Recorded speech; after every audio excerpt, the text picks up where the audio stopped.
स्वागत है दोस्तों आप लोगों का कहानियों की हमारी इस दुनिया हंटिंग हॉरिफिक में। आज की हमारी इस कहानी को शुरू करने से पहले मैं आप लोगों से एक रिक्वेस्ट करना चाहता हूँ कि प्लीज़ हमारे इस चैनल को सब्सक्राइब जरूर कर लें और वीडियो को भी लाइक कर दें।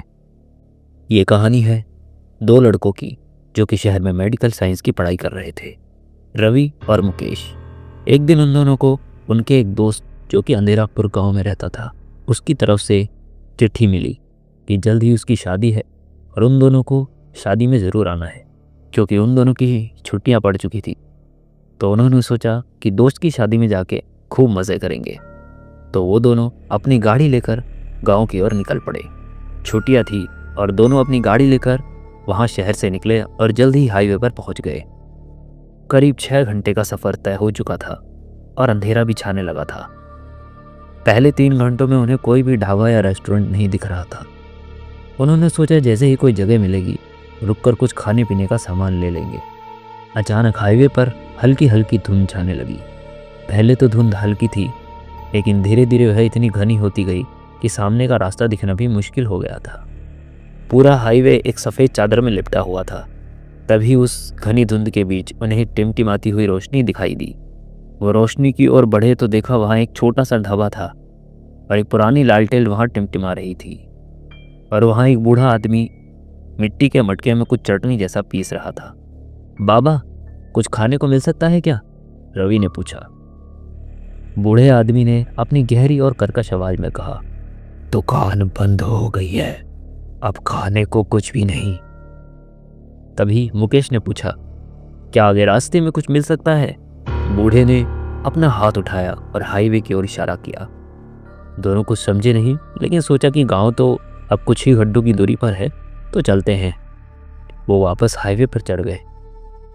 कुछ दूर चलने के बाद धुंध हल्की होने लगी और उनके सामने 2 रास्ते दिखाई दिए। एक कच्ची मिट्टी का रास्ता था जो शायद बारिश की वजह से ख़राब हो गया था, और दूसरा रास्ता जंगल की ओर से होकर जाता था। मुकेश ने फैसला किया कि कच्चे रास्ते से जाने में दिक्कत हो सकती है। एक बार अभिषेक हमें जंगल वाले रास्ते से लेके जा चुका है, तो एक काम करते हैं, इसी रास्ते में चलते हैं। और रवि ने भी उसकी हाँ में हाँ भर दी और दोनों जंगल वाले रास्ते पे निकल गए। पेड़ों की ऊंची ऊंची डालियां आपस में उलझी हुई थी और चांद की रोशनी भी मुश्किल से जमीन तक पहुंच पा रही थी। गाड़ी की हेडलाइट की रोशनी में भी रास्ता ठीक से नहीं दिख रहा था। हवा में एक अजीब सी नमी और पत्तों की सड़ी हुई गंध थी जो कि रूह को कपा रही थी। हर थोड़ी देर में उन्हें पेड़ों से कोई एक अजीब सी आवाज़ सुनाई देती, जैसे कि कोई फुसफुसा रहा हो या कोई जानवर रो रहा हो। यह रास्ता कुछ ज़्यादा ही अजीब नहीं है? रवि ने पूछा। उसकी आवाज़ में हल्की घबराहट थी। अरे ये जंगल है, जानवर तो आवाज़ करेंगे ही। मुकेश ने हंसने की कोशिश की, पर उसकी हंसी में भी डर की झलक थी। गाड़ी आगे बढ़ती जा रही थी। अचानक उनकी हेडलाइट की रोशनी में सड़क के बीचों बीच एक औरत दिखाई दी। वह सफ़ेद कपड़े पहने हुई थी और उसकी पीठ उनकी ओर थी। दोनों ने एक दूसरे की तरफ देखा। वे दोनों हैरान थे। इतनी रात को इस घने जंगल में कोई औरत क्या कर रही होगी? मुकेश ने धीरे से गाड़ी धीमी की और हॉर्न बजाया, लेकिन औरत हिली नहीं। ये कौन है?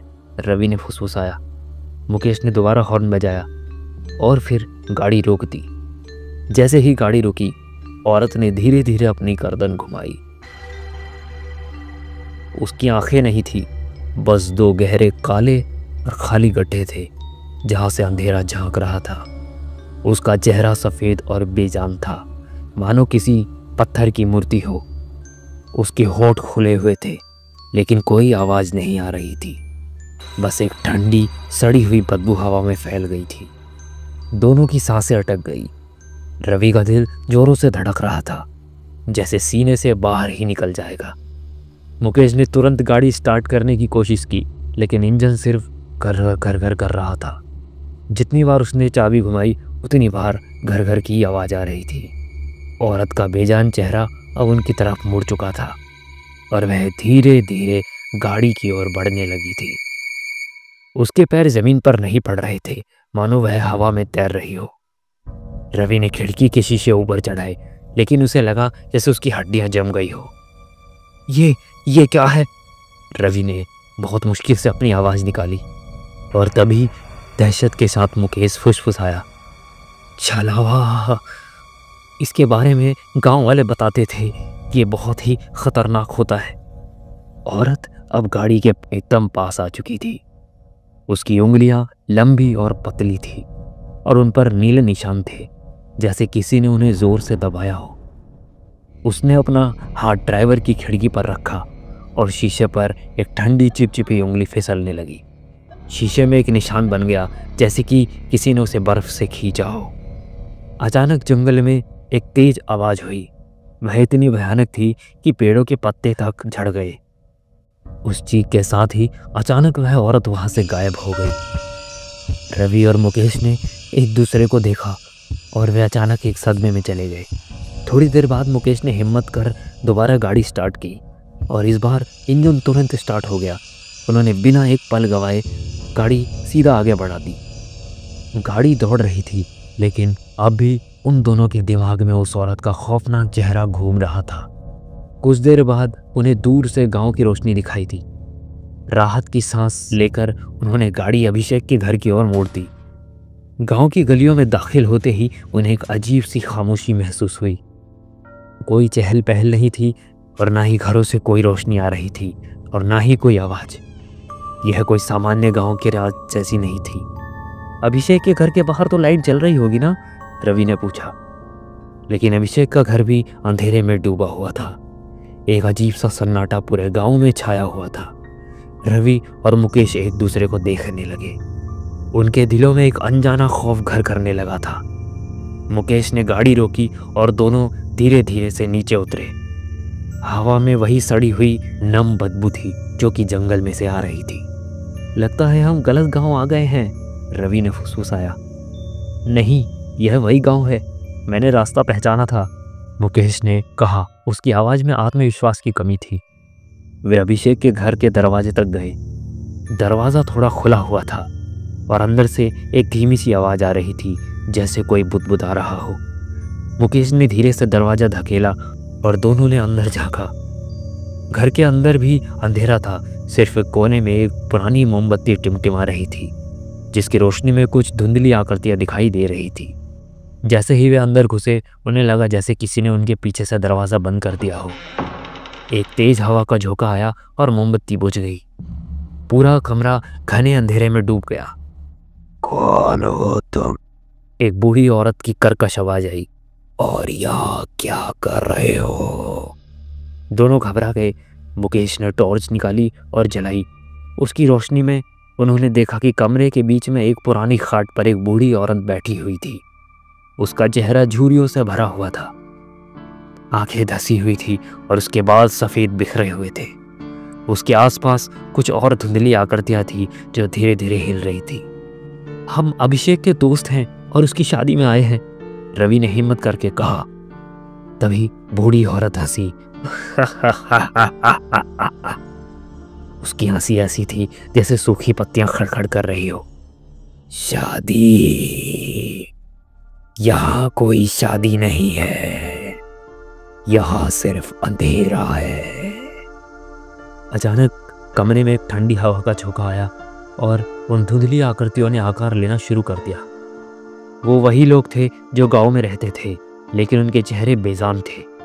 आंखें खाली थी और उनके शरीर से एक अजीब सी चमक निकल रही थी। वे धीरे धीरे उनकी ओर बढ़ने लगे। रवि और मुकेश ने पीछे हटना शुरू किया, लेकिन दरवाज़ा बंद था। उन्होंने उसे खोलने की कोशिश की, पर वह दरवाज़ा टस से मस नहीं हो रहा था। बूढ़ी औरत खाट से उठी और उसके शरीर से भी वही अजीब सी चमक निकल रही थी। वह धीरे धीरे उनकी ओर बढ़ने लगी। उसके होंठों से एक भयानक फुसफुसाहट निकली। तुम यही हो और यहीं रहोगे हमेशा। उनकी समझ में आ गया था कि वे एक ऐसी दुनिया में फंस गए हैं जहां समय ठहर चुका है। यह अभिषेक का गांव नहीं था, बल्कि उसी छलावे की दुनिया थी जहां वे बूढ़ा चौकीदार और उसकी बेटी ने उन्हें खींच लिया था। उस रात जब उन्होंने जंगल में उस औरत को देखा था और फिर इंजन स्टार्ट होने पर उन्हें लगा कि वे बच गए हैं, वह सिर्फ उनका एक भ्रम था। वे उसी पल छलावे के जाल में फंस चुके थे। कमरे की दीवारें धीरे धीरे सिकुड़ने लगी थी और छत नीचे की ओर आने लगी थी। चारों तरफ से अंधेरा उन्हें अपनी आगोश में लेने लग गया था। रवि और मुकेश ने एक दूसरे का हाथ पकड़ा और उनकी आंखों में अब कोई उम्मीद नहीं बची थी, बस एक भयानक खौफ था। बूढ़ी औरत और वो खाली आंखें और वो गांव वाले, वो उनके बिल्कुल पास आ चुके थे। उनके ठंडे हाथों ने रवि और मुकेश को छू लिया और उन्हें लगा जैसे कि उनकी रूह उनके शरीर से खींच ली गई हो। उनके दिमाग में अभिषेक का ख्याल आया और उसकी शादी का, जहां वो उन मज़ेदार पलों को बिताने वाले थे जो उन्होंने अपने दिमाग में सोचे हुए थे। लेकिन अब वो सब एक दूर का सपना लग रहा था। उनकी चीखें उनके गले में ही फंस गई थी और उनका शरीर धीरे धीरे पारदर्शी होने लगा था, उसी तरह जैसे जंगल में वह औरत धुंध में गायब हो गई थी। जब अगली सुबह हुई, सूरज की रोशनी गांव में फैली तो सब कुछ शांत था। अभिषेक के घर का दरवाज़ा खुला हुआ था और अंदर कोई भी नहीं था। गांव की सड़कें सूनी थी और घरों से कोई भी आवाज़ नहीं आ रही थी। ऐसा लग रहा था जैसे कि गांव सदियों से वीरान पड़ा हो। रवि और मुकेश कभी भी अभिषेक की शादी में पहुंचे ही नहीं। उनकी गाड़ी अब भी जंगल के रास्ते में खड़ी थी, धूल फेंकती हुई, पर अंदर कोई था ही नहीं। शहर में उनके परिवार और दोस्त उन्हें ढूंढते रहे, लेकिन उनका कोई भी निशान नहीं मिला। असल में रवि और मुकेश अब उस छलावे की दुनिया का हिस्सा बन चुके थे। वे गांव की उन भूली बिसरी आत्माओं में शामिल हो गए थे जो रात के अंधेरे में भटकती थी, और उनकी आंखें अब खाली थी।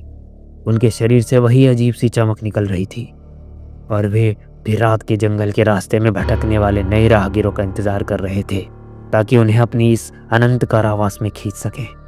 वे उस मायावी दुनिया में हमेशा के लिए कैद हो गए थे जहां ना समय था, ना उम्मीद, सिर्फ अंधेरा और खामोशी। और जंगल का वह बूढ़ा चौकीदार, वह अब भी उसी हाईवे के ढाबे पर बैठा है, मिट्टी के मटके में कुछ पीसते हुए, और अपनी गहरी आवाज में राहगीरों को उस रास्ते की ओर इशारा करता रहता है जो सीधे छलावे की दुनिया में ले जाता है, जहां से कोई भी वापस नहीं आता। तो दोस्तों, ये थी हमारी आज की डरावनी कहानी। उम्मीद है कि आप लोगों को ये पसंद आई होगी। अगर ये आपको पसंद आई है तो हमारे चैनल को सब्सक्राइब कर दें और वीडियो को लाइक कर दें।